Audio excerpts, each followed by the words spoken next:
এই হলো deadline communications private limited. আপনারা দেখছেন এক্সপ্রেস নিউজ, খবর নেয়, খবর দেয়।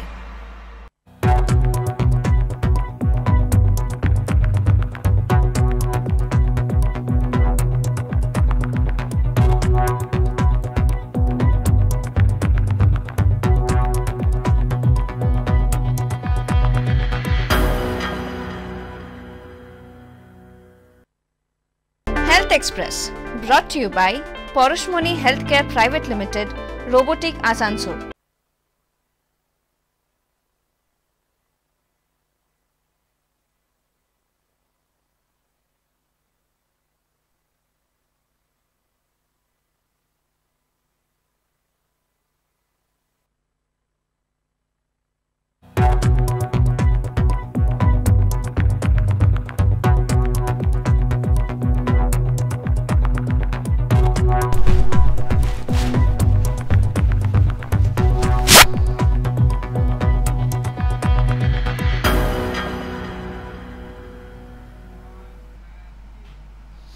এক্সপ্রেস নিউজে আপনাদের সবাইকে স্বাগত।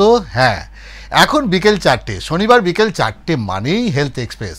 আর এই অনুষ্ঠানের মধ্যে দিয়ে আমরা যেটা করি সেটা হচ্ছে একটা স্বাস্থ্যসম্মত একটা বার্তা আপনাদের পৌঁছাই, সুস্থ থাকার বার্তা আমরা পৌঁছাই। এবং যদি আপনি অসুস্থ হন কিভাবে সুস্থ থাকবেন তার একটা অক্সিজেন আমরা এই অনুষ্ঠানের মধ্যে থেকে দেই। কারণ সুস্থ থাকুন সেটাই আমরা মনে প্রাণে চাই। তাই আজকে এমন একটা বিষয় নিয়ে আমরা দেখেছেন, একটু সম্পূর্ণ ডিফারেন্ট বিষয় নিয়ে আমরা কথা বলি। যখনই আসি আপনারা যেটা ভাবেন না এমন একটা বিষয় নিয়ে। আপনার পাড়ায় দেখতে পাবেন ব্যাঙের ছাতার মতো এক একটা ফিজিওথেরাপিস্টের চেম্বার রয়েছে, কিন্তু সেখানে কে বা কারা কতটুকু আপনার পরিষেবা দিতে পারবে সেটা নিয়ে অনেক রকম প্রশ্ন আছে। বলছেন আজকে আমি এগুলো কেন বলছি, আমাদের শরীরে 206টা হাড় আছে, তার সঙ্গে আরও আনুষঙ্গিক বিষয় রয়েছে, মাসেলের জায়গা রয়েছে, টিস্যু রয়েছে। এগুলো জানতে একজন অভিজ্ঞ লোকের প্রয়োজন পড়ে। এই মুহূর্তে সমস্ত বিষয় নিয়ে, ফিজিওথেরাপির বিভিন্ন বিষয় নিয়ে, সুস্থ থাকার বিভিন্ন বিষয় নিয়ে আমরা কথা বলবো। আমাদের মধ্যে এই মুহূর্তে যিনি উপস্থিত হয়েছেন হেলথ ওয়ার্ল্ড হসপিটাল থেকে, ঋষভ শুক্লা, নমস্কার আপনাকে। আজ আমরা একটা বিষয় নিয়ে কথা বলবো, ফিজিওথেরাপিস্ট। আসলে ফিজিওথেরাপিস্ট বিষয়টা কি যদি একটু খুলে বলেন দর্শকদের। ফিজিওথেরাপি বিষয়টা হচ্ছে, যদি আমি ফিজিওথেরাপি ওয়ার্ডটাকেই দুভাগে ভাগ করি তাহলে প্রথম ভাগটা হচ্ছে ফিজিও আর সেকেন্ড পার্টটা হচ্ছে থেরাপি।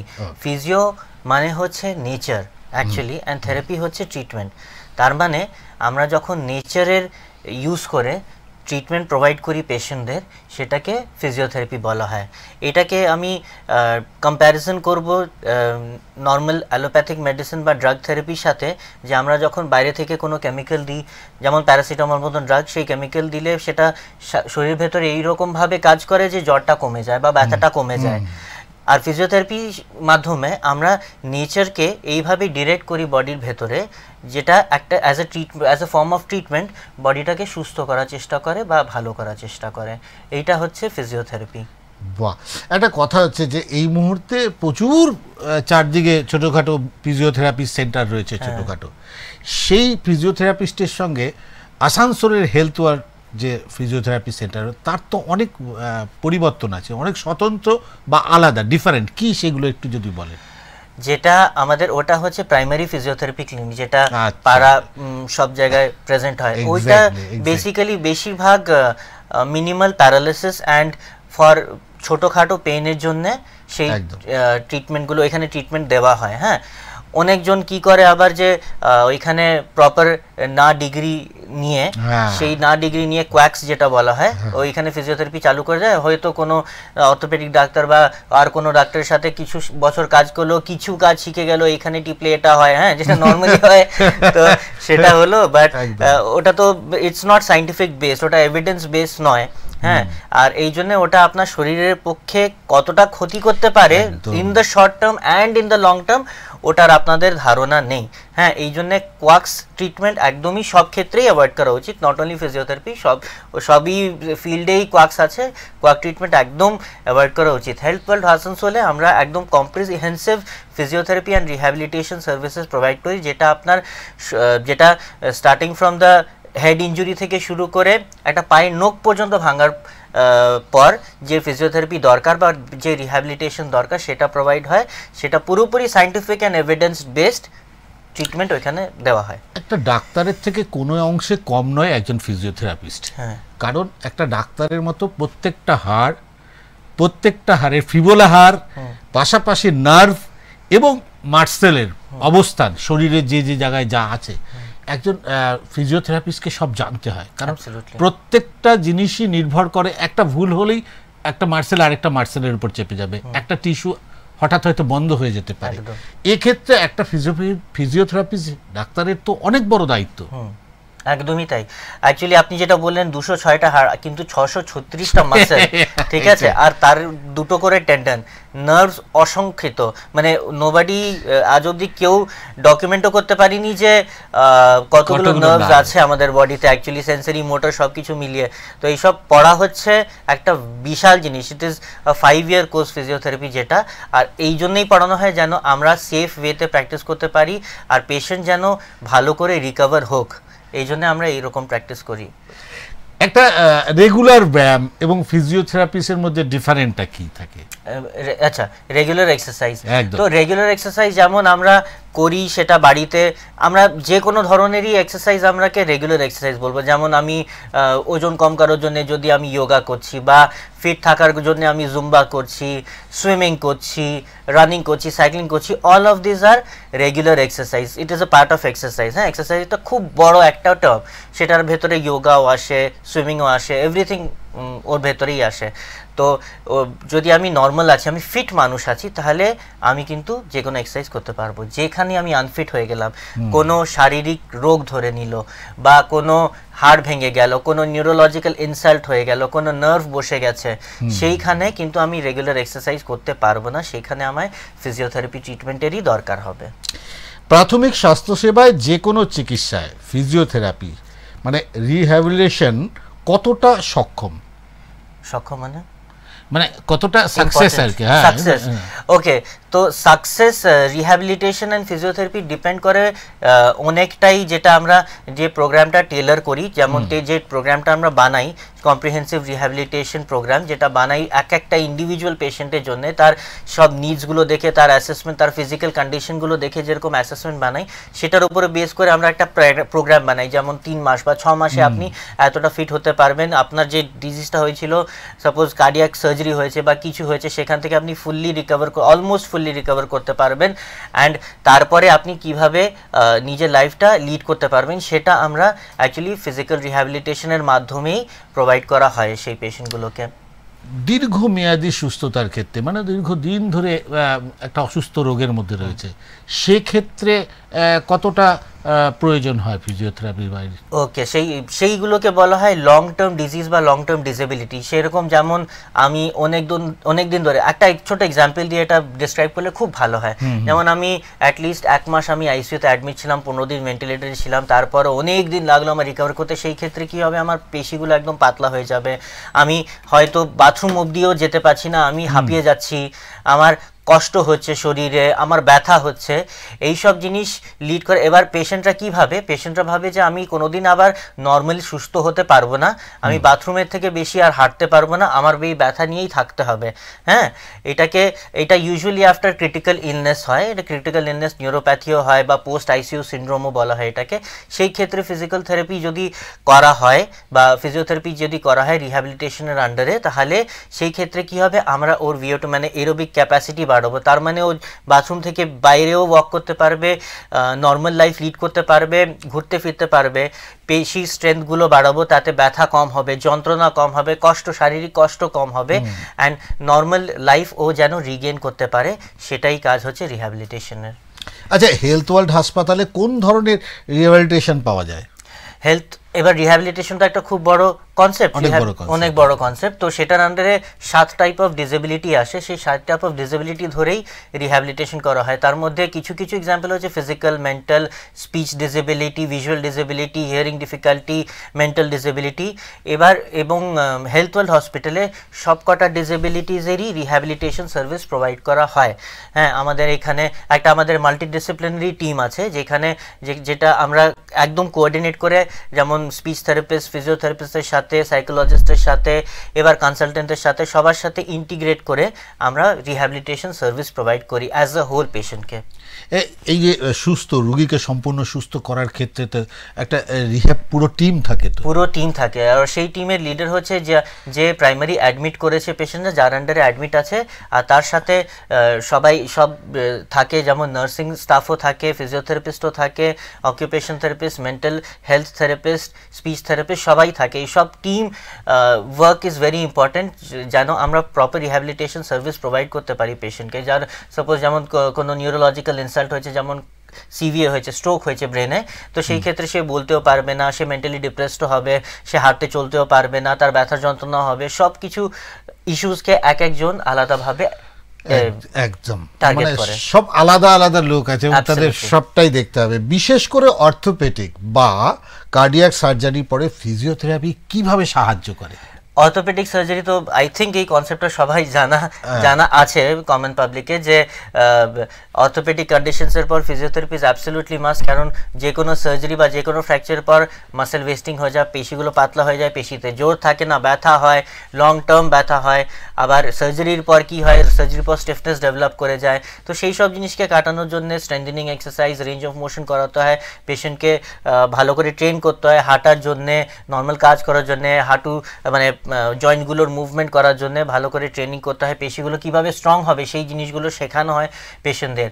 আবার কার্ডিয়াক রিহ্যাবিলিটেশনে, যেমন কার্ডিয়াক সার্জারি হলো, মেজর কার্ডিয়াক সিএবিজি হলো, বা কোনো ভালভ রিপ্লেস হলো, সেই সব ক্ষেত্রে কি হয়, সেই সব ক্ষেত্রে ওদের ব্রিদিং ক্যাপাসিটি কমে যায়। তার মানে আমার এখানে একটা বড় কাটমার্ক আছে, তো সাপোজ, তো তার জন্য কি হবে, আমার ব্রিদিং ফুললি লিমিটেড হয়ে যাবে। সেই ব্রিদিং ক্যাপাসিটিকে বাড়ানোর জন্য, ওই যেটা বললাম, মানে আমার কার্ডিয়াক ডিজিজ যদি কোনো হয়েছে, ওটা একদিনে হয়নি, কিন্তু ওটা অ্যাটলিস্ট একটা long term 6 months to 1 year এটা লেগেছে করতে মানে হতে এরকম স্টেজ আস্তে আস্তে, যাতে আমার সার্জারি দরকার আছে। তো সেই 1 year-এর মধ্যে ওর শারীরিক কন্ডিশন কিন্তু অনেকটা ডিটোরিয়েট করে গেছে ওইখানে, আর সেই ডিটোরিয়েশনটাকে সেটা পারসিস্ট করবে even after surgery, and it will degrade as well যদি কিছু ইন্টারভেনশন না করা হয়। সেই ক্ষেত্রে আমি যদি কিছু না করি, তো সেই জিনিসটা ডিগ্রেডও করবে। তো সেই ডিগ্রেডেশন প্রসেসকে স্টপ করানো, আর সেই জিনিসটাকে যেই 1 বছর ধরে ওর শারীরিক কন্ডিশন ভার্সন হয়ে যাচ্ছিল, সেটাকে পুরোপুরি রিভার্স করে ব্রিদিং ক্যাপাসিটি বাড়িয়ে তাকে নর্মাল লাইফ লিড করানোর জন্য রিহ্যাবিলিটেশন দরকার। যে একটা বয়স হয়ে যায়, বয়স হয়ে গেলে নানা বার্ধক্যজনিত রোগ হয়, সেক্ষেত্রে ফিজিওথেরাপি কি কাজ করে? একদম। এবার বয়সের জন্য যদি আমার কোনো সুগার, প্রেশার, থাইরয়েড, কোলেস্ট্রল এইসব জিনিস কিছুই নেই, আমি কোনো জিনিসের জন্য মেডিসিন খাইনি, কোনোদিন হসপিটালাইজও হয়নি, কিছু হয়নি, আমার এজ হচ্ছে 65-70, আমার কিছু হয়নি, কিন্তু ওর একটা জিনিস নিশ্চয়ই হবে, যেটা 20 বছর পরই সবারই হওয়া স্টার্ট হয়, সেটা হচ্ছে ডিজেনারেশন। আমার মাথা থেকে শুরু করে পা পর্যন্ত প্রত্যেকটা সেল আস্তে আস্তে ডিজেনারেট করতে আরম্ভ করে। এটা বাংলা টার্ম আমি বলতে পারছি না, বাট ওর ডিজেনারেশনটা আরম্ভ হয়ে যাবে। ডিজেনারেশন ক্ষেত্রে যখন আমার ওল্ড এজ হয়ে যায়, একটা এজ হয়ে যায়, তখন কি হয় ইজ আমার হাঁটুগুলো ক্ষয়ে যায়, এটা সবাই জানে। লো ব্যাক যেমন বলে স্পন্ডাইলোসিস, সার্ভাইকাল স্পন্ডাইলোসিস, এই ডিজিজগুলো ডেভেলপ করে।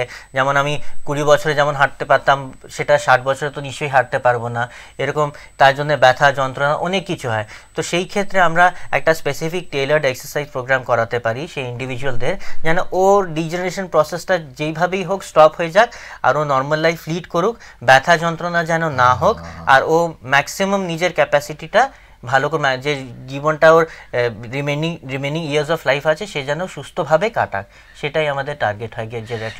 বয়সের সাথে সাথে মানুষের যেগুলো হয়, হাঁটুর নিজ সমস্যা, এর জন্য আপনারা যেহেতু ফিজিওথেরাপিস্ট, সেক্ষেত্রে আপনারা তো কিছু ব্যায়াম আপনারা কি বলে দিতে পারেন যাতে সুস্থ থাকা যায়, সুস্থ থাকার জন্য যাদের বয়স হয়ে গেছে, নি প্রবলেমে ভুগছে?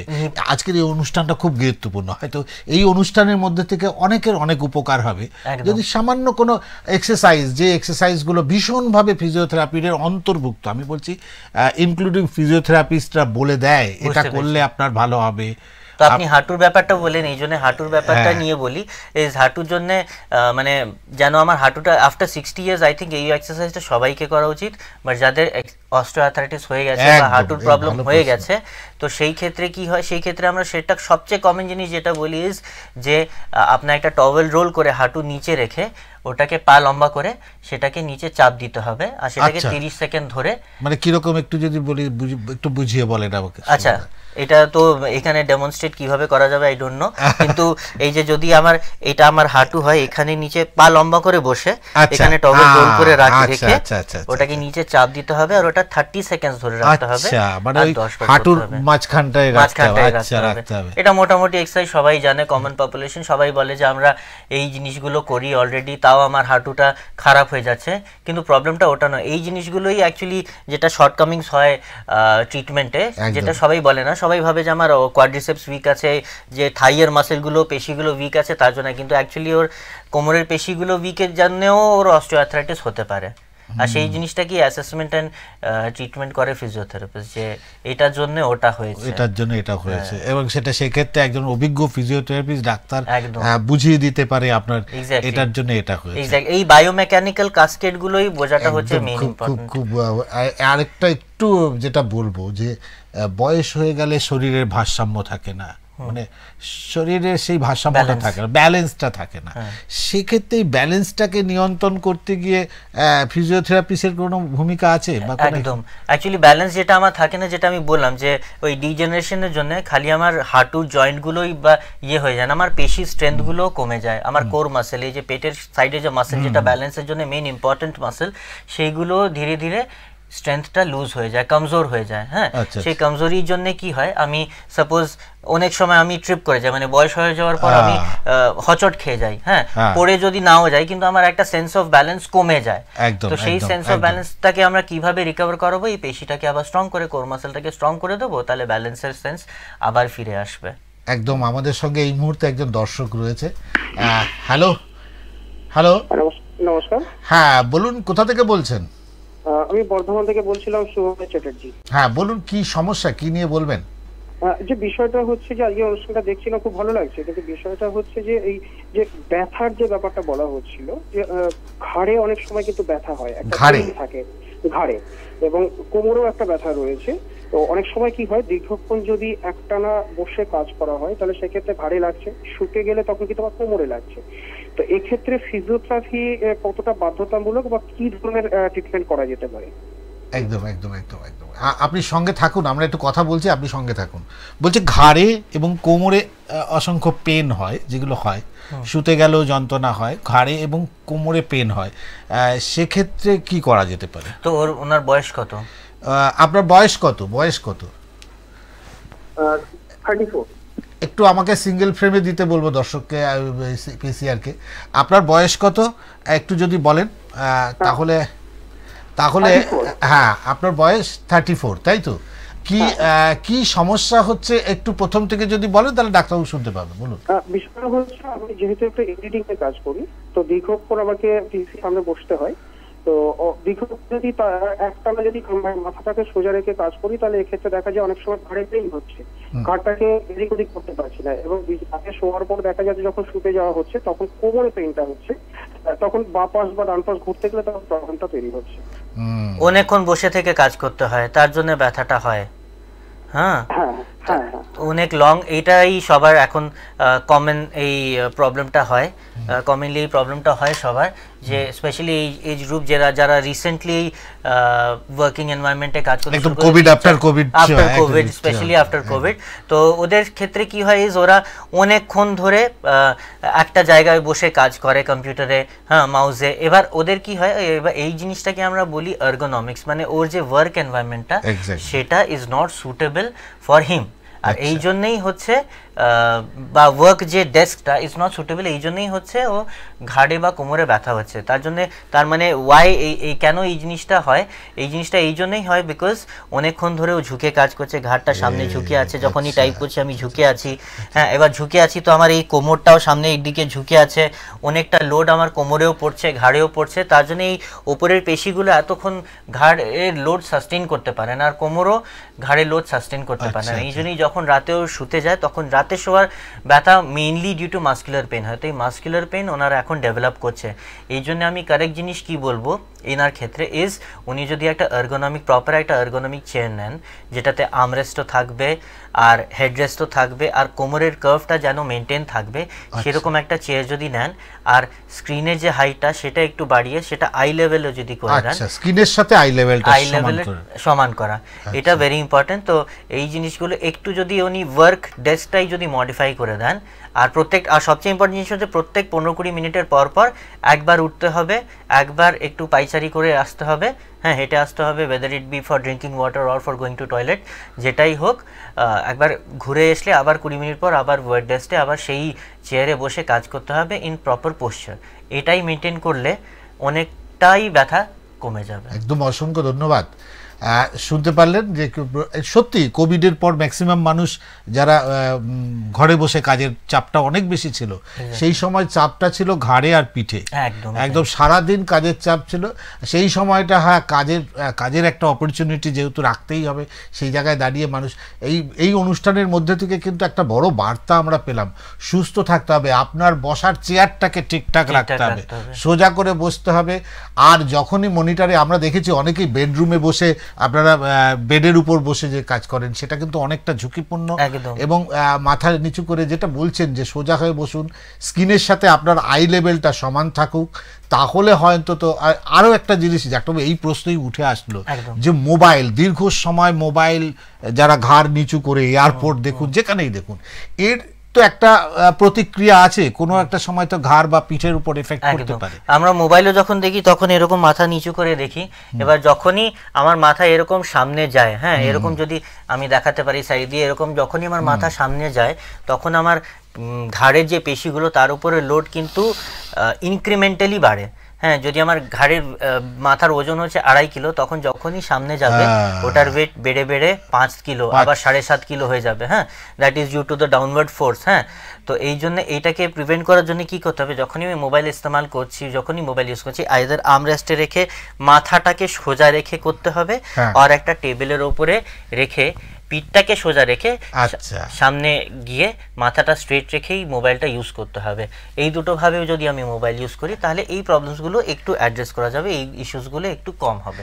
এখন ছোট বাচ্চাদের হাতেই মোবাইল, তারাও তো এই একটা এফেক্টের শিকার হচ্ছে। একদম ওদের হাত থেকে তো ওদের তো মোবাইলের অত বেশিও প্রয়োজন নেই, এক্সেপ্ট ফর স্টাডিং বা অনলাইন ক্লাস করার জন্য, যেটা ল্যাপটপেও হতে পারে।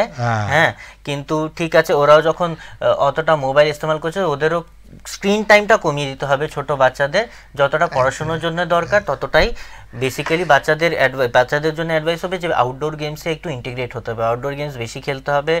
একটা বাবা মা কি করবে, যে একটা ফিজিক্যাল অ্যাক্টিভিটি ক্লাসে, সাপোজ কারাটে হলো বা সুইমিং হলো বা যে কোনো বা গার্লসের জন্য ডান্সিং হলো, যে কোনো একটা জিনিস ফিজিক্যাল অ্যাক্টিভিটিতে ইন্টিগ্রেট করলে অনেকটা শরীরের ওই ব্যায়ামগুলো অন্তত হবে, শরীরটা একটু চলবে। খুব ভালো একটা ফোন থেকে অনেকগুলো দিক কিন্তু আমাদের খুলে গেল। যেটা হচ্ছে স্ট্রোক হওয়ার পরে কি ফিজিওথেরাপি করা সম্ভব হয়? স্ট্রোক যেটা হয় সেটা তো দু ধরনের হয়, একটা হয় হেমোরেজিক আর একটা হয় এম্বোলিক। হ্যাঁ হেমোরেজিক মানে যখন আমার ব্রেনের ভেতরে ব্লিডিং হচ্ছে, আর এম্বোলিক মানে যখন রক্তই চলা বন্ধ হয়ে গেছে। তো যখন আমার ব্রেনের ভেতরে যখন ব্লিড হয়, রক্ত লিক করে একটা আর্টারি থেকে ধীরে ধীরে, তো সেই ক্ষেত্রে কি আগে ওই রক্ত ব্লিডিংটাকে বন্ধ করতে হবে। হ্যাঁ সেটার জন্য সার্জারিও করতে পারা হয়, মানে it's possible to do surgery as well. কিন্তু ইউজুয়ালি বিপিটা বেশি যখন বেড়ে যায় তখনই এরকম হেমোরেজিক স্ট্রোক হয়, আর সেই ক্ষেত্রে বিপিটা আগে কম করা হয়। যখনই বিপিটা একটা স্টেবল পজিশনে আসে তখন থেকেই ফিজিওথেরাপি চালু হয়ে যায়, সেটা 1-2 দিন এর মতন সময় লাগতে পারে। এম্বোলিক স্ট্রোকের ক্ষেত্রে কি হয়, এম্বোলিক স্ট্রোক যখনই হলো তার মিনিমাম 24 ঘন্টার মধ্যেই ফিজিওথেরাপি স্টার্ট করতে হবে, কারণ এটা একদম রিসেন্ট স্টাডিতে দেখা গেছে যে যত তাড়াতাড়ি ফিজিওথেরাপি স্টার্ট হবে তত তত ভালো প্রোগ্রেস হবে পেশেন্টের, মানে লং টার্মে অনেকটাই ফাংশন রিগেন করতে পারবে। এবার যখন কারোর স্ট্রোক হয় তখন দুটো কন্ডিশনই হয়, ডান দিক বা বাঁ দিক প্যারালাইসিস হয়, speech can be affected or can not be affected, ঠিক আছে। আইদার একটা লিম্বই বেশি ইনভলভ হয়, আইদার আপার লিম্ব মানে হাত বা পা, এই দুটোর মধ্যে যে কোনো একটা। যদি পা বেশি ইনভলভড হয় তাহলে কিন্তু মানে হাঁটাচলা উইল বি ডিফিকাল্ট, হাঁটাচলা ডিফিকাল্ট হবে। যদি আমার হাত ইনভলভ হলো, বাঁ হাত হলে প্রবলেম তো অনেক বেশি, ডান হাত হলে ডাবল প্রবলেম, বিকজ যারা রাইট হ্যান্ডেস হয় তাদের জন্য এই প্রবলেমসগুলো হবে, ডেফিনেটলি হবে। তো সেই ক্ষেত্রে কি আমরা ফিজিওথেরাপির মাধ্যমে যতটা পসিবল সেই ফাংশনাল রিকভারিটা আনতে পারি, যেন নর্মাল কাজ করতে পারুক, and in fact up to the level যে ও যেন নিজের হাতে লিখতেও পারে, সেই রকম একটা ফাইন মোটর স্কিল আমরা ডেভেলপ করে পেশেন্টদের পুরোপুরি রিহ্যাবিলিটেশন সার্ভিস প্রোভাইড করা হয় এখানে। একদম। আমাদের সঙ্গে একজন দর্শক বন্ধু রয়েছে, আমি জানতে চাইবো তার কাছে একটু। হ্যালো, কে বলছেন, কোথা থেকে বলছেন? হ্যাঁ নমস্কার, আমি দুর্গাপুর থেকে রূপম দাস। হ্যাঁ, কি সমস্যা বলুন? হ্যাঁ, আমার সমস্যা বলতে আমার একটু লোয়ার ব্যাকের পেইন আছে হেভি ওয়েট লিফটিং এর জন্য। তো মানে আপনি কি জিম করেন? যা বলছেন, আপনি যা ভাষা বলছেন তাতে মনে হচ্ছে জিম করেন। হ্যাঁ হ্যাঁ হ্যাঁ। কি সমস্যা হচ্ছে এবার একটু বলুন। আমার ডেড লিফটের টাইমে নেমকো একটা ক্র্যাম্প এসেছিল কোমরে, তো আমরা সেই থেকে আমার লোয়ার ব্যাকের পেইন স্টার্ট হয়েছে। ওকে ওকে, ঠিক আছে, আপনি ফোনটা রেখে দিয়ে প্রোগ্রামটা শুনুন। তো এই জন্য আপনি যে ভদ্রলোকটা ফোন করেছেন উনি বলছেন যে ওয়েট লিফটিং এর পর উনি ভারী ওজন তুলেছিলেন, তারপর থেকে একটা কোমরের ব্যথা পারসিস্ট করে গেছে। তো এই ক্ষেত্রে যারা হেভি ওয়েট লিফটার্স তাদের এই জিনিসটা একদমই বোঝা উচিত। এরকম পেশেন্ট আমাদের কাছে অনেক অনেক আসে যারা ওয়েট লিফটিং করেছে অ্যান্ড হঠাৎ করে কোমর, কাঁধ বা হাঁটু এই তিনটে জায়গায় ব্যথা হঠাৎ করে ডেভেলপ করেছে। এবার সেই ব্যথাটাকে কেউ অ্যাড্রেস করতে পারছে না। এবার কোমরের ক্ষেত্রে কি হয়, আমাদের বডি হচ্ছে আমাদের বডি মানে যদি আমরা ধরি থোরাসিক কেজ, আপার বডি আর লোয়ার বডির মধ্যে একটাই কানেকশন আছে, যেটা হচ্ছে আমাদের লুম্বার ভার্টিব্রা। হ্যাঁ, মাঝখানে তো কোনো হাড় নেই এক্সেপ্ট এই লুম্বারের যে 5টা হাড় আছে সেটা বাদ দিয়ে। হ্যাঁ, তো এই ক্ষেত্রে কে সাপোর্ট করবে? ওটা হচ্ছে আমাদের কোর মাসল। এই কোমরের পেশিগুলোই সাপোর্ট করে থাকে, এই কোর মাসল সাপোর্ট করতে থাকে। এবার আমি যখন ওটার উপরে ওজনও তুলছি, এইটার উপরে আলাদা ওজন, এইটার একটা লোয়ার বডি আলাদা ওজন, পুরো জোরটা পড়ছে আমার কোমরে, লুম্বার ভার্টিব্রার উপরে। তো সেই ক্ষেত্রে যদি আমার কোর মাসল সেরকম স্ট্রং না হয় তখন কিন্তু আমার ইনজুরি লো ব্যাকে হবে। তো সেই ক্ষেত্রে এবার আপনি বুঝতেই পেরেছেন আপনার প্রবলেমটা কি অ্যান্ড সলিউশনটা কি হবে। আমায় ফোকাস করা উচিত, and all gym goers focus করা উচিত যে আমায় আগে কোর মাসেলের স্ট্রেংথ, কোর মাসেলের ইন্টিগ্রিটিটা মেনটেন করে রাখতে হবে, তারপরেই আমি বাকি আপার লিম্ব বা লোয়ার লিম্ব ট্রেনিং করতে পারবো। এই জন্য কোর মাসেল স্ট্রেংথেনিং হচ্ছে আপনার solution, and core muscle strengthening সব জিম গোয়ার্সকে আগে করা উচিত before trying to go for weights.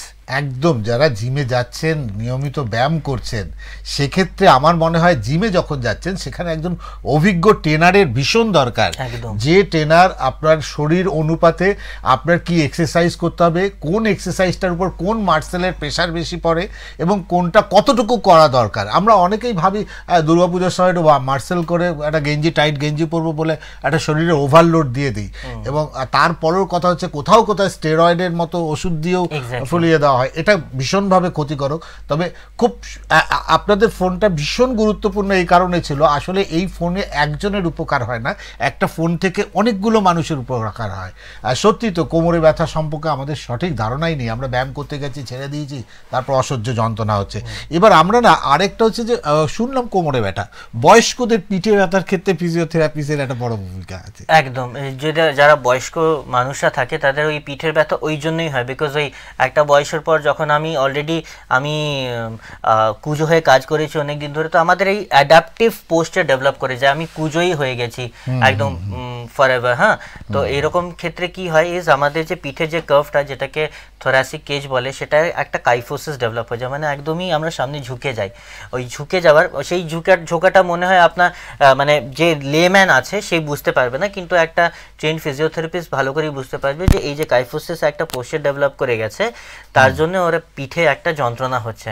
তো সেই ক্ষেত্রে সেই যদি কার্ভটাকে রিভার্স করে দেওয়া হয় যতটাই পসিবল হোক, বা এই থোরাসিক কেজটাকে যদি আমরা স্ট্রং করে দিই আর শোল্ডার মাসেলকে যদি স্ট্রং করে দিই তাহলে কিন্তু এই পিঠের ব্যথা থেকে অনেকটাই আরাম পাওয়া যেতে পারে। একদম ভীষণ ইম্পর্টেন্ট বিষয় ছিল। আরেকটা বিষয় নিয়ে একটু ডাক্তারবাবুর কাছে প্রশ্ন করব, সেটা হচ্ছে হিপ ফ্র্যাকচারের পরে বয়স্ক রোগীদের প্রাথমিক ফিজিওথেরাপির সুবিধা কি কি থাকে? প্রাথমিক মানে ফার্স্ট থেকে তো হিপ ফ্র্যাকচার যখন হয়ে গেছে পেশেন্টের, তো এবার এই ক্ষেত্রে না দুটো কন্ডিশন হয়। একটা হয় যে যেটাকে অপারেট করা যাবে না, হ্যাঁ এইটা ভীষণ দরকার। যারা অপারেটও করবে সেটা অনেকটা বেশি রিস্ক, বাট অনেক পেশেন্টস আমি দেখেছি যারা অপারেট করতে চায় না। সেই ক্ষেত্রে কি হয়, মানে আমার সাপোজ কারোর এজ যদি 80+ হয়ে গেছে, অনেক দিন ধরে ডায়াবেটিস আছে, কন্ট্রোল নেই, হ্যাঁ কোনো হার্টেরও রোগ আছে, অনেক কটা জিনিস আছে যার জন্য ওটি টেবিলের উপরে নেওয়া যাবে না সেই পেশেন্টকে। তো তার ক্ষেত্রে কি হবে, তাহলে তো ওরা পুরো বেড রিডেন। আমি তো হাঁটুই মানে কোমরের মেইন হাড় যে বলটাই সেটা ভেঙে গেছে, এবার আমি কি করব? তো সেই ক্ষেত্রে কি হয়, কিন্তু সেরকম নয়। আমাদের ভগবান একটা খুব ইম্পর্টেন্ট লিগামেন্ট দিয়েছে যেটা আমাদের বডির স্ট্রংগেস্ট লিগামেন্ট, সেটাকে লিগামেন্ট অফ বিগেলও বলা হয়। হ্যাঁ, তো সেই লিগামেন্টটা কিন্তু সাপোর্ট করে আমরা not immediately but in the long run আমরা হাঁটাটাকে ইন্টিগ্রেট করতে পারি, যেন ওয়াকার নিয়ে অ্যাটলিস্ট নিজের কাজ যেন করতে পারে। তো সেই ক্ষেত্রে আপনি বুঝতে পারছেন যে এখানে কি হবে। আমি যদি লং টার্মে সাপোজ আমি 15 দিনও যদি ওই ভাঙা হাড়টাকে ছেড়ে দিলাম, আর পেশেন্ট বলছে যে সার্জারি করাবে না, তো যদি 15 দিন আমি ছেড়ে দিলাম, তার পেশিগুলো এতটাই উইক হয়ে যাবে যে ইয়ে করা যাবে না, তার সাথে লোড দেওয়া যাবে না, কিছুই করা যাবে না। তো ডে 1 থেকে সেই পেইন রিডাকশন প্রথমে, সেকেন্ড হচ্ছে পেশি স্ট্রেংথগুলো বাড়ানো বা মেনটেন করা, অ্যান্ড আপার লিমের স্ট্রেংথ বাড়ানো, সো দ্যাট ও ওয়াকার নিয়ে যেন পরবর্তীকালে হাঁটতে পারে। তো সেই জিনিসগুলোর ইম্পর্টেন্স হচ্ছে আনঅপারেটেড হিপ ফ্র্যাকচার, যাদের অপারেশন হয়ে গেছে। এবার যাদের অপারেশন হয়ে গেছে, এটা অনেক ধরনের অপারেশন হয়, একটা মেজর আমি মানে একটা কমন আমি বলি যে অপারেশনের পর কিন্তু প্রথম দিন থেকেই মর্নিং থেকেই ওর ফিজিওথেরাপি চালু হবে, বরফ শেক দিয়ে চালু হবে, অ্যান্ড সবকটা ব্যায়াম করানো হবে, যার জন্য ওর যেন অনেক দিন ধরে তো হাঁটতে পারে, মানে ব্রিদিংও ধীরে ধীরে ডিটেক্ট করবে, ব্রিদিং থেকে শুরু করে আপার লিম ট্রেনিং থেকে শুরু করে কেন কি ওয়াকার ধরবে সেই জিনিসের জন্য প্রিপেয়ার করার জন্য। তারপরে যে ইনভলভড লিম, মানে যে লিম্বে ভেঙেছে বা যে লিম্বে অপারেশন হয়েছে, সেটা স্ট্রেংথ ট্রেনিং, সেটা রেঞ্জ অফ মোশন মেনটেন করা, পুরো স্ট্রেংথটা ফিরে দেওয়া বা জয়েন্টের মুভমেন্ট যেন না কমে যায় সেই জিনিসগুলোকে প্রিভেন্ট করা, আর পরবর্তীকালে ধীরে ধীরে কিভাবে হাঁটবে সেই ট্রেনিংগুলো করানো খুবই ইম্পর্টেন্ট। সেটা রিহ্যাবিলিটেশনের স্কোপের আন্ডারে আসে। ভীষণ যদি বলা যায়, মানে এটা যদি 50% সার্জারি হয় তো 50% ফিজিওথেরাপি, এরকম ব্যাপার একদম। এটাই বলতে চাইছিলাম। তবে অনেকেই কিন্তু, যেটা ডাক্তারবাবু প্রথমেই বলছিল, অনেকেই উঠতে পারে না, তারপর উঠতে পারে না। আমি বেশিরভাগ ক্ষেত্রে দেখেছি হিপ ফ্র্যাকচারের ক্ষেত্রে বিছানায় শুয়ে থাকতে হয়। সেক্ষেত্রে অনেক, যেটা আমি ডাক্তারদের সঙ্গে কথা বলেছিলাম, যে কারণ সেখানে না অ্যাকচুয়ালি কি হয়, সরি টু ইন্টারাপ্ট, কেন কি সেখানে কি হয় না, মানে মানুষই ভেবে নেয় যে আমার না আমি আর পারবো না, যেটা আমি আমার জীবনের ক্ষেত্রে দেখেছি। they don't know that it is possible, তাদের বয়স হয়ে গেছে, আমি আর হয়তো উঠে দাঁড়াতে পারবো না, এই পারবো না থেকে আর হয়তো পারা হয় না তাদের একটা সময়। তবে আমরা যেটা হচ্ছে যে আমরা তো হিপ শুনলাম, স্ট্রোকের সময় পড়লাম, পিঠের ব্যথা শুনলাম, বয়স্কদের যে পেশি দুর্বলতা যেটাকে বলে সার্কোপিনিয়া হচ্ছে তো একটা ক্রনিক কন্ডিশন, এটা একদিনে দুদিনে ডেভেলপ হয় না, এটা বছরের পর বছর যখন আমার পেশিগুলো ভালো করে কাজ করে না বা আমার অনেক কটা জিনিস আছে। সার্কোপিনিয়া ইউজুয়ালি হয় যাদের ফ্যাটি লিভার ডিজিজ থাকে, হ্যাঁ, তো সেই ক্ষেত্রে আমার মাসেলসগুলোর ইন্টিগ্রিটি আস্তে আস্তে কমে যাবে, আমি পেশির উপরে বেশি জোর দিতে পারবো না, আবার হাঁটা চলা করতে অসুবিধা হবে, ফিজিক্যালি যে কোনো কাজ করতেই অসুবিধা হবে। তো সেই সার্কোপিনিয়াকে পুরোপুরি রিভার্স করা যদি হয় তাহলে কিন্তু ওর অপটিমাম লাইফস্টাইলও লিড করতে পারবে, ওর যে ফাংশনটা, যে নর্মাল যে ফাংশন অফ দ্য বডি সেটাও আবার রিগেন করতে পারবে এবং ওর কোয়ালিটি অফ লাইফ ইমপ্রুভ করবে। সেই ক্ষেত্রে with proper rehabilitation or quality of life improve করবে।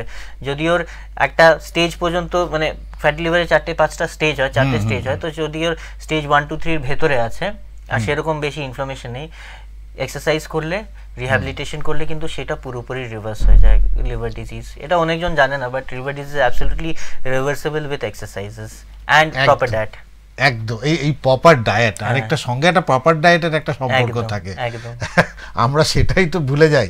হ্যাঁ, হেলথ ওয়ার্থ হাসপাতাল আসানসোল, এখানে বিশেষ করে জেরিয়াট্রিক ফিজিওথেরাপির কি পরিষেবা পাওয়া যায়? এখানে জেরিয়াট্রিক ফিজিওথেরাপির জন্য অনেক অ্যাডভান্স সার্ভিসেস প্রোভাইড করা হয়, যেমন যেমন যেমন আমরা ডিসকাস করছিলাম সার্কোপেনিয়ার জন্য আমরা মাসেল স্টিমুলেশন আছে আমাদের কাছে, যেখানে রাশিয়ান কারেন্টসও প্রোভাইড হয়, যেটাতে কোনো ব্যায়াম না করেও পেশি স্ট্রেংথটা রিগেইন হয়ে যায়। ঠিক আছে, হয় এটা কি করে? একদম, ওইটা একটা কারেন্ট পাস হয় সেই মাসেল থেকে, তো সেই মাসেলের কন্ট্রাক্টিলিটিটা বাড়ানো হয় সেই ক্ষেত্রে। তো সেটা আস্তে আস্তে যখন ওই ব্লাড সার্কুলেশনটা বেড়ে যায় মাসেলের ভেতরে, মাসেলের কন্ট্রাকশনটা ফ্যাসিলিটেট হয়, তখন আস্তে আস্তে মাসেলের স্ট্রেংথটা বাড়ে। হ্যাঁ, তারপরে লেজার থেরাপি আছে, যেমন যদি কেউ ক্রিটিক্যাল লিগামেন্ট ইনজুরি আছে, ইলেকট্রোথেরাপি যেটা বলছে, ইলেকট্রোথেরাপির আন্ডারে সেটা এই আগেরটা পড়ে। নেক্সট হচ্ছে আমাদের যে লেজার থেরাপি যেটা মেশিন আছে, সেটাকে as an alternative to surgery বলা হয়। যেমন আমার এজ বেশি আছে 40-50, আমার একটা রোটেটর কাফ, এই কাঁধের পেশি ছিঁড়ে গেছে বা হাঁটুর পেশি ছিঁড়ে গেছে, আমি অপারেশন করাতে চাইছি না। হ্যাঁ, কারণ আমার সেরকমও অসুবিধা নেই যে আমি নিজের কাজ করতে পারছি না, কিন্তু একটা ব্যথা আছে, তো সেই ব্যথার জন্য আমি ভাবছি না যে এতটা ইম্পর্টেন্স দিচ্ছি না যে আমি অপারেশন করাবো।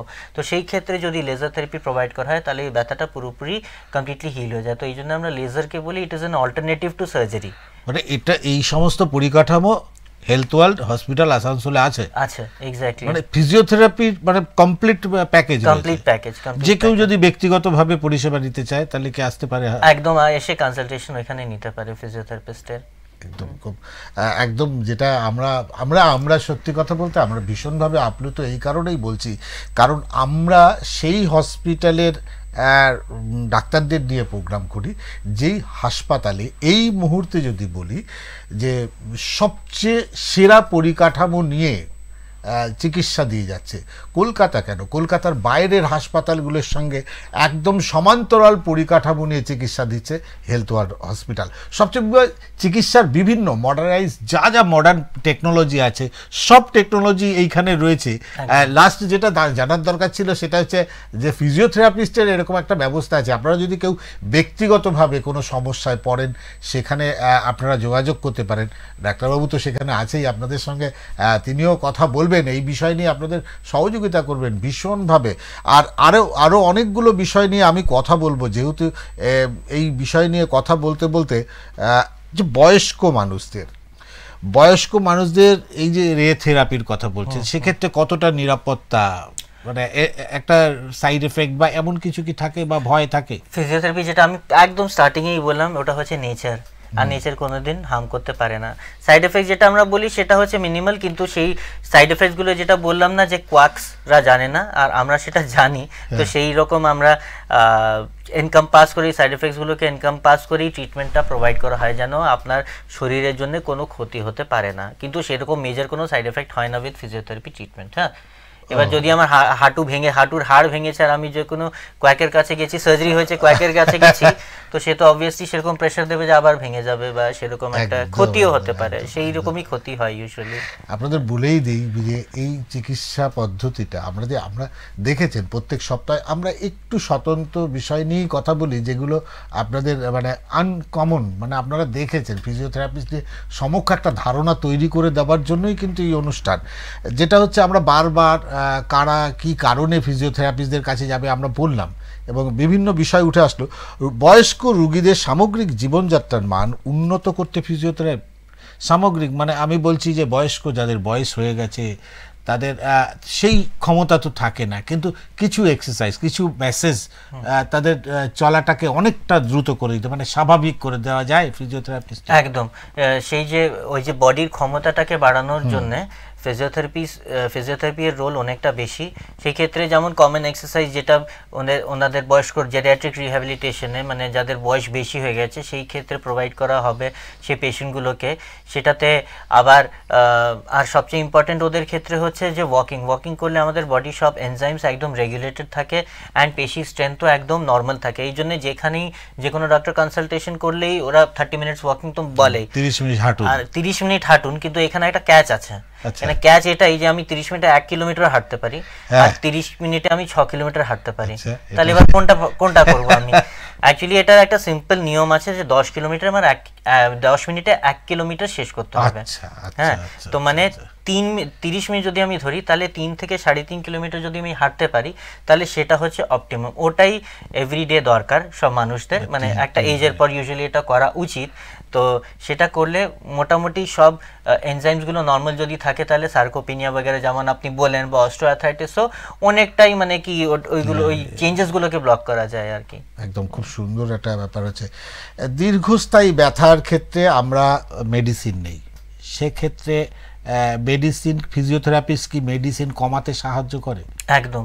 তো দীর্ঘস্থায়ী মানে ক্রনিক পেনের জন্য যে মেডিকেশনস ইউজ করা হয়, অ্যাকচুয়ালি ক্রনিক পেন একটা খুবই মিসআন্ডারস্টুড ওয়ার্ড। ক্রনিক পেন এর ইউজুয়ালি বেশিরভাগ আমরা যেটা দেখি ইজ ডায়াগনোসিসে অনেক প্রবলেম হয়, অনেকজন বুঝতে পারে না, এমআরআই করলাম, এনসিভি, ইএমজি সব কিছু করলাম, কিন্তু মেন কথা আমি হাত দিয়ে যদি না দেখি যে এখানে এই প্রবলেমটা হচ্ছে, তখনই কিন্তু সব লিমিটেশনসগুলো চলে আসে। এবার সেই ক্ষেত্রে আমি যদি একটা একদম ছোট এক্সাম্পল দিই, অনেক জনের এই টেনিস এলবো হয়, হ্যাঁ টেনিস এলবোর মতো একটা জিনিস যে এই হাত কিছু কাজ করলে ব্যথা হচ্ছে, যারা এই রিভার্স মুভমেন্ট অফ রিস্ট অনেকবার করে তাদের এরকম একটা ব্যথা হয়, এই টেনিস এলবোর ব্যথা হয়। কিন্তু আপনি ভাবতে পারবেন না যে টেনিস এলবো একটা শোল্ডারে একটা মাসেল হয় যেটাকে রম্বার্স বলে, সেই মাসেলের উইকনেসের জন্য টেনিস এলবো হতে পারে। এবার যতক্ষণ না আমি এই মাসেলটাকে স্ট্রং করবো, আমার টেনিস এলবো কোনোদিন কিওর হবে না। এই জন্য আপনি অনেকজন লোকজনকে দেখবে যে 6 মাস 1 বছর ধরে টেনিস এলবো নিয়ে ভুগছে, মেডিসিনের উপর মেডিসিন খাচ্ছে, কিওরই হচ্ছে না, কারণ এই কজটাকে আমরা ট্রিট করতে পারিনি। তাহলে যে কোনো ট্রিটমেন্ট প্রোভাইড করলেই সেটা কাজ করবে না। এবার ক্রনিক পেনের ক্ষেত্রে যেটা হয় যে মানুষের একটা মেডিসিনের উপর একটা ডিপেন্ডেন্সি চলে আসে বা যাই চলে আসে, যার জন্য মেডিসিনের সাইড এফেক্ট আপনি জানেন, যে কোনো পেন কিলার বা যাই হোক, সেটা যে কোনো একটা সামান্য পেন কিলার হলেও তার একটা সাইড এফেক্ট আছে, because it is A foreign element, foreign chemical যেটা দেওয়া হয় বডিকে। তো সেই ক্ষেত্রে মেডিসিন আপনার বেশি হেল্প করতে পারবে না। তারপরে আসে আমাদের কন্ট্রোপ্রোটেক্টিভ ড্রাগ, যেমন ক্রনিক পেনের পার্ট হচ্ছে একটা বাতের রোগও। তো বাতের রোগে অনেকজন এখন মানে জয়েন্ট প্রোটেক্টিভ ড্রাগ দেওয়া করে, কিন্তু সেটার কোনো এফিকেসি এখন অবধি এস্টাবলিশ হয়নি। ভিটামিন, ক্যালসিয়াম ঠিক আছে, ওইগুলো একটু এফেক্টিভ আছে ভিটামিনের কম্পোজিশন বাড়ানোর জন্য, বাট মোস্টলি যেটা দরকার হচ্ছে ক্রনিক পেনে ফিজিওথেরাপির ভূমিকা অনেকটা বেশি, রিহ্যাবিলিটেশন, স্পেশালি রিহ্যাবিলিটেশন, একটা মাল্টিডিসিপ্লিনারি রিহ্যাবিলিটেশনের রোল অনেক বেশি। কীভাবে সেই পেনটাকে ওভারকাম করে নিজের জীবনটাকে লিড করতে পারবে, আর সেই পেনের যে কজ অফ দ্য পেন সেটাকে কিভাবে ট্রিটমেন্ট হবে, সেটা কামস আন্ডার রিহ্যাবিলিটেশন সার্ভিস। তার মানে একটা বলতে পারছেন যে রিহ্যাবিলিটেশনের মাধ্যমে একটা দীর্ঘমেয়াদী সুস্থতা পাওয়া যায়। একদম লং, এটা সম্ভব, একটা বয়স্ক মানুষ সম্পূর্ণ সুস্থ হয়ে যায়, আমার একটা চান্স থাকে। সত্যি যেটা হচ্ছে পার্কিনসন রোগে আক্রান্ত রোগীদের ফিজিওথেরাপি কিভাবে সাহায্য করে?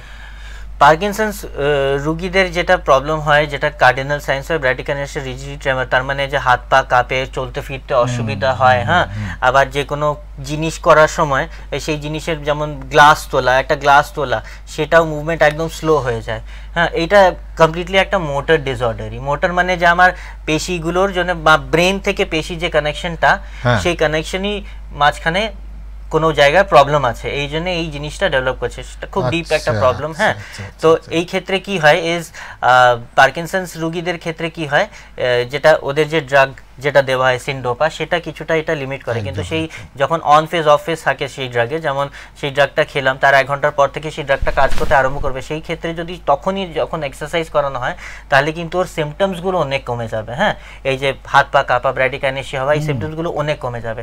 আর পার্কিনসন্সের আরেকটা জিনিস হচ্ছে খুব ইম্পর্টেন্ট, যে পার্কিনসন্স যদি আমার হলো, আমার কিন্তু ড্রাগের রিকোয়ারমেন্ট আস্তে আস্তে বাড়ে, আচ্ছা, আবার ম্যাক্সিমাম ডোজ অবধি চলে যায়। হ্যাঁ, এবার সেই ডোজটাকে যদিও এক্সারসাইজ একদিনও করেনি, তখন যদি ম্যাক্সিমাম ডোজেও করছে, তখন সে যদি এক্সারসাইজ করতে হঠাৎ করে আরম্ভ করে ম্যাক্সিমাম ডোজের পাওয়ার পর কিন্তু সেই ডোজটা ধীরে ধীরে কমে যেতে পারে with physiotherapy and rehabilitation service. একদম খুব গুরুত্বপূর্ণ সত্যি। এত আপনারা যারা এই অনুষ্ঠান শুনছেন, অবশ্যই আপনারা তো সমৃদ্ধ হচ্ছেন, আমিও নিজেও সমৃদ্ধ হচ্ছি, কারণ এতটা জানা ছিল না ফিজিওথেরাপিস্ট কতটা অপরিহার্য আমি ভাবিনি। আমি আরেকটা ভীষণভাবে বলবো, সিওপিডি যেটা বলে শ্বাসকষ্টজনিত রোগের ক্ষেত্রে ফিজিওথেরাপিস্ট কিভাবে কাজ করে? তো যেটা সিওপিডি যে রোগটা হয়, সেটা নিঃশ্বাস নিতে অসুবিধা, সেটা একটা একদম এলিমেন্টালি যদি আমি দেখি, আমার অ্যাকচুয়ালি অক্সিজেন এক্সচেঞ্জ করতে অসুবিধা, আমার লাংসে ফসফসি বলে না, হ্যাঁ, লাংসে সেই অক্সিজেন এক্সচেঞ্জে প্রবলেম হয়। সেটা কেন হয়, সেটা লাংসে সেরকম একটা কিছু পার্মানেন্ট চেঞ্জেস চলে আসে, যার জন্য সেই অক্সিজেনটা ভালো করে এক্সচেঞ্জ, লাংসের কাজ হচ্ছে অক্সিজেন এক্সচেঞ্জ করা, অক্সিজেন এক্সচেঞ্জ হচ্ছে না ভালো করে, হ্যাঁ, সেটাই হচ্ছে সিওপিডি। এবার সিওপিডির মেইন মেডিকেশন তো সবাই জানে, ইনহেলার, যেটা ইনহেলার নিতে হয় ডে আফটার ডে। বাট যেমন পার্কিনসন্সের ক্ষেত্রে বললাম, যদি সেটা রিহ্যাবিলিটেশনের সাথে ইন্টিগ্রেট করা হয় তাহলে কিন্তু ইনহেলারেরও ডোজ আস্তে আস্তে কমে যাবে। হ্যাঁ, নেক্সট হচ্ছে যে প্রিভেনশন অফ সেকেন্ডারি ইনফেকশন। যাদের এই সিওপিডি রোগটা হয় তাদের সবচেয়ে কমন জিনিস যেটা হয় যে সিক্রিশনসগুলো, যেটা কাফ সেটা বেরোতে পারে না। তো সেই কাফটাকে বেরোবে কীভাবে, সেই ট্রেনিংটা দেওয়া, এবার সেই কাফটাকে এফেক্টিভলি বের করা, সেটা হচ্ছে রিহ্যাবিলিটেশন, কার্ডিওপালমোনারি রিহ্যাবিলিটেশন বা ফিজিওথেরাপি সার্ভিস স্কোপের আন্ডারে আসে। কিভাবে আমার অপটিমাল অক্সিজেন এক্সচেঞ্জ হবে ইন লাংস, সেটা আসে আমাদের সিওপিডি রোগের ভেতরে। আর আরেকটা জিনিস যেটা হয় সেটা হচ্ছে সিওপিডিতে হতে পারে যে আপনার কোনো শারীরিক কষ্ট হচ্ছে না, কোনো অসুবিধা, কোনো যন্ত্রণা নেই, কিন্তু আমি যদি এখান থেকে 10 মিটারও হাঁটছি আমার খুব বেশি হাঁপানি হচ্ছে, সেটা কিভাবে বাড়বে?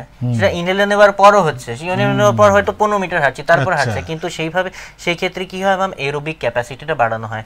অক্সিজেনটাকে খুব এফেক্টিভলি এক্সচেঞ্জ করবে কীভাবে? থ্রু ব্রিদিং এক্সারসাইজ, থ্রু আপার লিম লোয়ার লিম ট্রেনিং, হ্যাঁ, থ্রু কার্ডিও পালমোনারি এক্সারসাইজ, যেটা আমরা কার্ডিও বলি ইউজুয়ালি জিমে, যেটা কার্ডিও বলা হয়, সেটা কীভাবে ইন্টিগ্রেট করা হবে যেন ওর নর্মাল লাইফস্টাইল লিড করতে পারে। আর ওই 15 মিটার থেকে 150 মিটার কীভাবে ও বিনা শ্বাসকষ্টে হাঁটতে পারবে, সেই জিনিসটাকে অপটিমাইজ করা হচ্ছে ফিজিওথেরাপির কাজ। গড, সত্যি কথা বলতে বলতে সময় একেবারে শেষের দিকে, বিশ্বাস করুন। একদম খুব অল্প সময় আমার হাতে আছে, তবু আমি জানি, তবু সেই সময়ের মধ্যে শেষ করব। জয়েন্ট প্রতিস্থাপন যখন হয়, তারপরে যখন রুগীদের সহায়তার ক্ষেত্রে, যেহেতু জয়েন্ট রিপ্লেসমেন্ট যখন হয়, সেই ক্ষেত্রে তারপরে কি ফিজিওথেরাপিস্টের ভূমিকা কি কি থাকে? জয়েন্ট রিপ্লেসমেন্ট, তো জয়েন্ট রিপ্লেসমেন্ট হওয়ার পর ফিজিওথেরাপিস্টের ভূমিকাটা অনেক বেশি, কিন্তু এর আগেও অনেকটা ভূমিকা। সাপোজ আমি জয়েন্ট রিপ্লেসমেন্ট করাতে এসেছি, যে কোনো ডিজেনারেটিভ কন্ডিশন, মানে যেমন হাঁটুর বাত, কোমরের বাত হয়েছে, মানে কোমরের বলের বাত হয়েছে, তো আমি রিপ্লেসমেন্ট যদি করাতে এসেছি, তখন সেই ক্ষেত্রে আমরা আগে, মানে পেশেন্টকে এই নয় যে সার্জারি হলো তারপর থেকে দেখা আরম্ভ করছি না, আমরা যখন অ্যাডমিট হয়েছে তারও কিছুদিন আগে থেকে, 15 দিন অ্যাটলিস্ট আগে থেকে আমরা তাকে ট্রেনিং দিতে আরম্ভ করি যে এরকম করতে হবে, সার্জারি এইভাবে হবে, এই এক্সারসাইজগুলো আপনি আজ থেকেই চালু করুন করতে, হ্যাঁ, আর এইরকম সার্জারির পর আপনি এতটা ব্যথা, এতটা এরকম এক্সপেক্ট করতে পারবেন। পুরো টাইম লাইনটা আমরা প্লট করে দিই যে এরকমভাবে এই স্টেজে আপনি হাঁটবেন, এই স্টেজে আপনি ওয়াকার ছাড়তে পারবেন। তো সেই ক্ষেত্রে এক্সারসাইজের পর পুরো জিনিসটাই, পুরো দায়িত্বটাই কীভাবে নর্মাল ফাংশন রিগেন করা, নর্মাল জয়েন্ট সার্জারি হয়েছে তো সেখানে স্টিফনেসটা ডেভেলপ করবে, সেই স্টিফনেসটাকে কীভাবে কাটাবে, জয়েন্টের মুভমেন্ট যেন পুরোটা হবে, পেশিগুলো স্ট্রেংথ ইনট্যাক্ট থাকবে, আবার হাঁটা চলায় কোনো অসুবিধা যেন না হয়, সেই জিনিসগুলো হচ্ছে একদম। মানে সত্যি কথা বলতে অনেক প্রশ্ন আমাদের কাছে রয়ে গেছে, তবু আরও একটা প্রশ্ন আমার ভীষণভাবে, আমি প্রশ্নের লিস্ট রয়েছে। হেলথ ওয়ার্ল্ড হাসপাতালে বয়স্ক রোগীদের জন্য ফিজিওথেরাপি পরিষেবা পাওয়া কতটা সহজ? খুবই সহজ, কিছুই মানে it's not at all very difficult, খুবই ইজি। জাস্ট গিয়ে ফ্রন্ট ডেস্কেই বলতে হবে যে আমি ফিজিওথেরাপিস্টকে দেখাতে চাই, তাহলে ওরা সেইভাবেই গাইড করে দেবে। ইনপেশেন্ট আউটপেশেন্ট সবাইকেই কি ওরকমভাবেই ট্রিটমেন্ট করা হয়। যেমন বললাম স্ট্রোক হয়েছে বা সিওপিডি হয়েছে, সিওপিডি হয়ে গেছে, ওই যে এক্সারসাইজ করেনি, সেকেন্ডারি ইনফেকশন ডেভেলপ করেছে, নিউমোনিয়া হয়ে গেছে লাংসে সিওপিডির পর, হ্যাঁ, তো সেই ক্ষেত্রে ডে 1 থেকেই ও সিক্রিশনসগুলো অপটিমালি কীভাবে বার হবে, ব্রিদিংটাকে মেনটেন করা, বা যদি ভেন্টিলেটেডও আছে তাহলে ভেন্টিলেটেড পেশেন্টকেও কীভাবে ওর সাকশনসগুলো ক্লিয়ার করা হবে, সেকেন্ডারি ইনফেকশন প্রিভেন্ট করা হবে, আর নর্মাল যেন বডিটা বেশি ডিটোরিয়েট না করে, সেই সার্ভিসেসগুলো ইনপেশেন্টদের প্রোভাইড হয়। আবার আউটপেশেন্ট যখন ও ডিসচার্জ হয়ে চলে যায় তারপরে ওর সাথে রেগুলার ফলো আপ হয়। একটা লাস্ট প্রশ্ন, যে কেউ কিভাবে আসানসোল হেলথ ওয়ার্ল্ড হাসপাতালে ফিজিওথেরাপি পরামর্শ বুক করতে পারবে, মানে কিভাবে যোগাযোগ করবে? কিভাবে, আমাদের তো একটা নাম্বারও, হেল্পলাইন নাম্বারও আছে যেখানে, বা কনসালটেশন বুকিং নাম্বার আছে যেখানে ফোন করে ওরা বুক করতে পারে, বা আপফ্রন্ট গেলেও নর্মাল অফিস আওয়ার্সে যদিও যায় আর ফ্রন্ট ডেস্কে গিয়ে বলে তাও। আজকে আমাদের প্রোগ্রাম একদম শেষের দিকে, শুধু ডাক্তারবাবুকে বলবো অনুষ্ঠান শেষের আগে মানুষকে সুস্থ থাকার জন্য কি বার্তা দেবেন? মানসিক message, my take home message from this will be, যেটা আপনি বাড়িয়ে নিয়ে যাবেন সেই মেসেজটা, সেটা হচ্ছে যে এক্সারসাইজ হচ্ছে একটা খুবই important aspect, not only for maintaining your মানে যেটা স্ট্রেংথ বাড়ানোর জন্য, বাট নর্মাল আপনার বডির ফাংশনসগুলোকেও মেনটেন করার জন্য। আপনি ভাবতে পারবেন না কতটা ইম্পর্টেন্ট এক্সারসাইজ। প্রত্যেকটা ছোট ছোট অর্গানস, কিডনি থেকে শুরু করে গ্যাস্ট্রোইন্টেস্টাইনাল সিস্টেম মানে ডাইজেস্টিভ সিস্টেম, রেসপিরেটরি সিস্টেম থেকে শুরু করে সব সিস্টেমেরই এক্সারসাইজের একটা মানে ভূমিকা রয়েছে। এই জন্য আমি আপনাদের অ্যাডভাইস করব যে অ্যাটলিস্ট আপনারা কিছু এক্সারসাইজ, 8 ঘন্টার এক্সারসাইজ এর টাইম নিজের জীবনে বার করবেন। আপনি যদি আপনার বডিকে সময় দিতে পারবেন তাহলেই বডিও আপনাকে পরবর্তীকালে সময় দেবে। একদম, অসংখ্য ধন্যবাদ ডাক্তারবাবুকে। আজকের মতো অনুষ্ঠান এখানেই শেষ করব। অনুষ্ঠান শেষে একটা কথাই বলবো, সুস্থ থাকুন, ভালো থাকুন, আর দেখতে থাকুন হেলথ এক্সপ্রেস।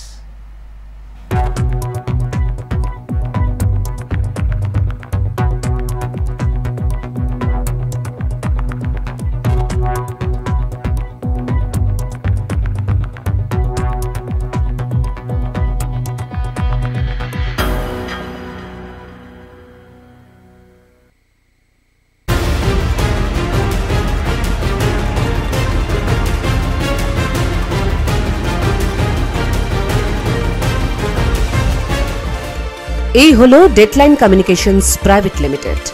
আপনারা দেখছেন এক্সপ্রেস নিউজ, খবর নেয়, খবর দেয়।